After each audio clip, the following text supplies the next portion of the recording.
Baik, saya mulai. Assalamualaikum warahmatullahi wabarakatuh. Untuk pertemuan hari ini, saya melanjutkan materi terkait dengan sertifikat sebagai tanda bukti hak. Jadi, di pertemuan sebelumnya, saya sudah jelaskan terkait dengan prinsip dasar di dalam pendaftaran tanah. Jadi, output dari kegiatan pendaftaran tanah itu adalah sertifikat, gitu ya. Nah, saya di pertemuan ini akan menjelaskan mengenai apa itu sertifikat dan stelsel dalam pendaftaran tanah. Nah, sertifikat kalau teman-teman lihat di dalam ketentuan PP 24 tahun 97 disebutkan bahwa sertifikat merupakan surat tanda bukti hak sebagaimana dimaksud dalam ketentuan UPA untuk hak atas tanah, hak pengelolaan, tanah wakaf, hak milik atas satuan rumah susun, dan hak tanggungan yang masing-masing sudah dibukukan dalam buku tanah yang bersangkutan. Jadi, kalau teman-teman lihat di dalam ketentuan PP 24 tahun 97, sebenarnya sertifikat itu bukan satu-satunya surat gitu ya. Karena sertifikat ini merupakan turunan dari buku tanah. Buku tanah ini disimpan oleh kantor pertanahan. Karena kembali lagi, pelaksana dari pendaftaran tanah itu adalah kantor pertanahan, sehingga sertifikat itu diterbitkan oleh kantor pertanahan. Bukan diterbitkan oleh Kementerian Agraria dan Tata Ruang atau Kepala BPN. Jadi buku tanahnya karena disimpan di kantor pertanahan di tingkat kabupaten kota, maka sertifikat ini merupakan turunan dari buku tanah. Bukan berarti misalnya gini, saya kehilangan sertifikat nih, sertifikat atas tanah hilang. Apakah saya kehilangan haknya? Ya dilihat dulu. Kalau sepanjang buku tanahnya masih ada, boleh minta turunannya, gitu ya. Nah, sebagaimana yang saya sampaikan di pertemuan sebelumnya bahwa sertifikat ini ada yang dikenal juga dengan sertifikat elektronik, sebagaimana diatur di dalam Permen Agraria Tata Ruang Nomor 1 Tahun 2021, sehingga pendaftaran tanah outputnya itu sekarang adalah sertifikat elektronik atau yang kita kenal dengan istilah sertifikat L gitu ya, yaitu sertifikat yang diterbitkan melalui sistem elektronik dalam bentuk dokumen elektronik. Jadi eh, dokumen ini kalau ini ya saya lihat sekarang ya, dokumen ini tuh bukan berarti sifatnya digital hanya ada di device atau gimana, karena pendaftaran tanahnya dilakukan secara elektronik, sertifikatnya juga elektronik. Jadi maksudnya sertifikat ini itu bentuknya PDF gitu ya. Kalian bisa cetak sendiri dan bentuknya cuma selembar aja. Tidak seperti sertifikat yang bentuknya seperti apa ya, majalah gitu ya atau buku gitu ya, ada beberapa lembar. Ini cuma cukup satu lembar aja yang menunjukkan bahwa itu adalah sertifikat hak atas tanah. Nah, sifat pembuktian dari sertifikat ini itu ada berbeda ini ya pandangan ya. Kalau di dalam ketentuan UPA disebutkan bahwa sertifikat itu memiliki alat bukti yang kuat. Nah, ciri pembuktian yang kuat ini menunjukkan bahwa sistem sel-sel pendaftaran tanah atau sistem publikasinya itu negatif. Kalau di dalam PP 2497 itu malah menyebutkan ada dua hal. Di pasal 32 ayat satunya disebutkan bahwa sertifikat merupakan alat bukti yang kuat, itu menunjukkan sama ya, masih di dalam ketentuan Undang-Undang 5 tahun 60, yaitu sistem publikasi negatif atau sel-sel pendaftaran negatif. Yang kedua adalah sertifikat sebagai alat bukti yang mutlak, itu di pasal 32 ayat 2 atau kita kenal dengan sistem sel-sel pendaftaran tanah positif atau publikasi positif gitu ya. Nah, apa perbedaannya antara sistem publikasi negatif dengan positif gitu ya? Karena di dalam ketentuan UPA dan juga pasal 32 ayat 1 disebutkan bahwa sistem publikasinya yang diberlakukan itu adalah sistem publikasi negatif yang menghasilkan alat bukti yang kuat. Nah, maksudnya apa?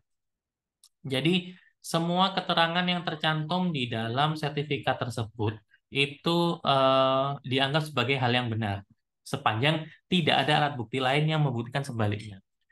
Nah, ini ciri dari sistem publikasi negatif.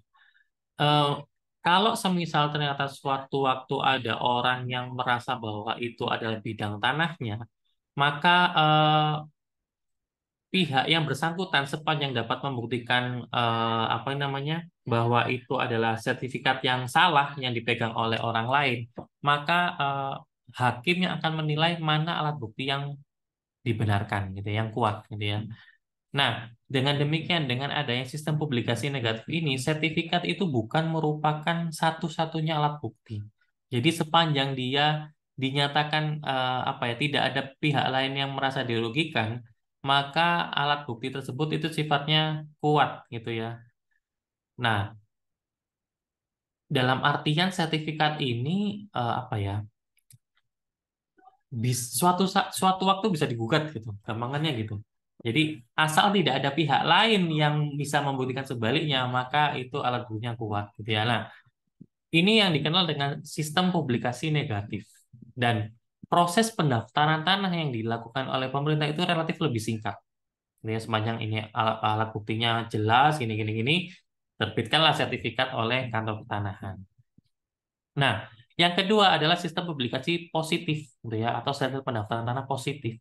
Nah, ini perbedaan dari yang negatif. Kita positif itu sebenarnya tujuannya untuk melengkapi apa yang diatur di dalam ketentuan UU PA dan juga PP 24 tahun 97. Di pasal 32 ayat 2 itu disebutkan sistem publikasinya itu bukan bukan sistem publikasi. Alat buktinya itu mutlak karena itu ciri dari sistem publikasi positif. Maksudnya apa? Jadi pemegang hak atas tanah yang beritikat baik itu mendapatkan pelindungan secara mutlak gitu ya. Dengan dasar yaitu harus dengan dikuasai dengan eh, itikat baik. Kalaupun ternyata ada orang yang merasa dirugikan, misalnya tadi membuktikan sebaliknya bahwa itu sebenarnya bidang tanah saya, maka orang yang duluan dapat sertifikat itu yang dilindungi oleh pemerintah. Cuma perlu diingat bahwa untuk sistem publikasi positif ini, itu proses pendaftaran tanahnya itu sangat panjang karena pemerintah itu sangat hati-hati untuk menerbitkan sertifikat. Jangan sampai pada saat pemerintah menerbitkan sertifikat, ada pihak lain yang melakukan gugatan. Nah, kalau semisal ternyata pihak lain tadi itu bisa membuktikan sebaliknya bahwa itu bidang tanahnya. Kalau dilihat dari perspektif sistem publikasi positif, maka pihak yang merasa dirugikan tadi itu bukan diberikan hak atas tanah, tapi hanya diberikan kompensasi atau bentuk lain. Bukan bidang tanah yang tadi sudah terlanjur diterbitkan sertifikat. Nah, di samping itu prosesnya panjang juga butuh waktu dan juga tenaga serta biaya untuk mewujudkan sistem publikasi positif sehingga eh, dapat menekan angka gugatan yang terjadi di kemudian hari, gitu ya. Nah, apakah sekarang pertanyaannya, apakah pemerintah sekarang menggunakan sistem publikasi negatif atau positif atau gampangannya PP 2497 ini kan seperti ada dua hal gitu ya. Satu sisi di ayat 1 ngomongnya itu sistem publikasi negatif, tapi di pasal 32 ayat 2 menyebutkan itu sistem publikasi positif gitu ya. Nah, ini yang disebutkan di dalam ketentuan pasal 32 ayat 2. Dalam hal suatu bidang tanah sudah diterbitkan secara sah atas nama orang lain atau badan hukum yang memperoleh tanah tersebut dengan itikat baik dan secara nyata menguasainya, maka pihak lain yang merasa mempunyai hak atas tanah itu tidak dapat lagi menuntut pelaksanaan hak tersebut apabila dalam waktu 5 tahun sejak diterbitkan sertifikat itu tidak mengajukan keberatan secara tertulis kepada pemegang sertifikat dan kepala kantor pertanahan yang bersangkutan ataupun tidak mengajukan gugatan ke pengadilan negeri mengenai penguasaan tanah atau penerbitan sertifikat tersebut. Jadi eh, di pasal 32 ayat 2 itu alat buktinya menjadi alat bukti kuat. Alat bukti mutlak yang awalnya kuat menjadi mutlak gitu ya. Nah, syaratnya harus apa saja? Jadi sertifikat tersebut diterbitkan secara sah atas nama orang atau badan hukum. Tanah tersebut itu dikuasai atau diperoleh dengan itikat baik. Kemudian tanah tersebut secara nyata dikuasai orang yang bersangkutan dan dalam jangka waktu 5 tahun sejak terbitnya sertifikat itu tidak pernah dilakukan gugatan atau keberatan kepada pihak yang bersangkutan atau ke kantor pertanahan atau kepada pengadilan. Jadi alat bukti yang kuat tadi berubah menjadi mutlak menurut ketentuan pasal 32 ayat 2. Nah, namun demikian, kalau bicara mengenai sistem publikasi pendaftaran tanah, sebenarnya kita menggunakan yang mana sih? Mau yang positif atau negatif positif gitu ya. Jadi ada beberapa pendapat itu yang menyebutkan bahwa sistem publikasinya kita itu tidak negatif, tidak positif. Tapi sistem publikasi negatif yang bertendensi positif. Maksudnya apa? Pada saat penerbitan sertifikat untuk pertama kali, memang sistem publikasinya kita mengacu pasal 32 ayat 1. Sistem publikasinya negatif. Jadi alat buktinya itu alat bukti yang kuat saja. Nah, Berjalan selama 5 tahun berturut-turut tidak ada gugatan ternyata, maka alat bukti kuat tadi itu berubah menjadi mutlak.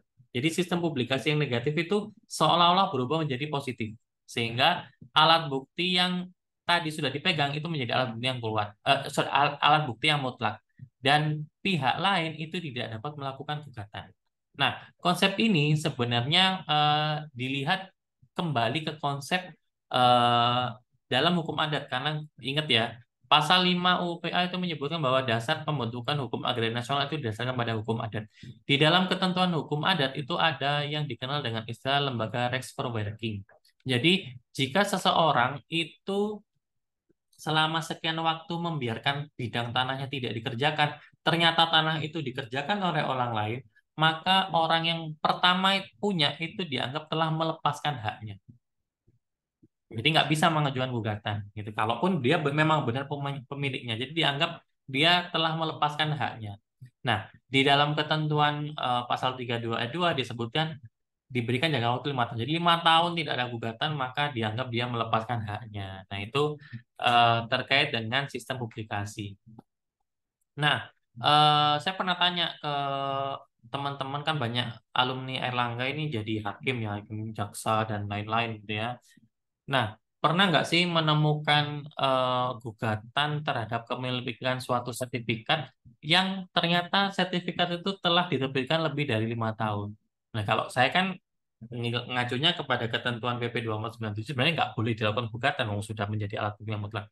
Ternyata itu banyak, nggak satu, tapi ada banyak sertifikat itu sudah terbit lebih dari 5 tahun dijadikan objek gugatan.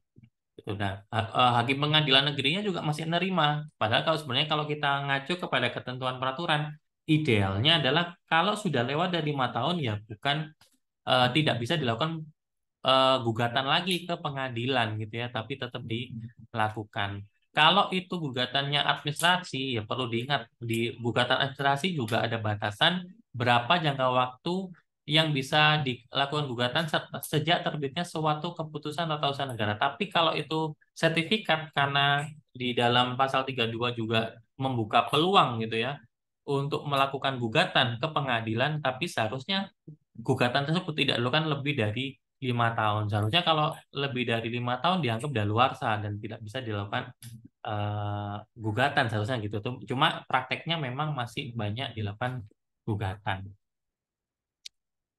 Oh, ini sertifikat salah ini.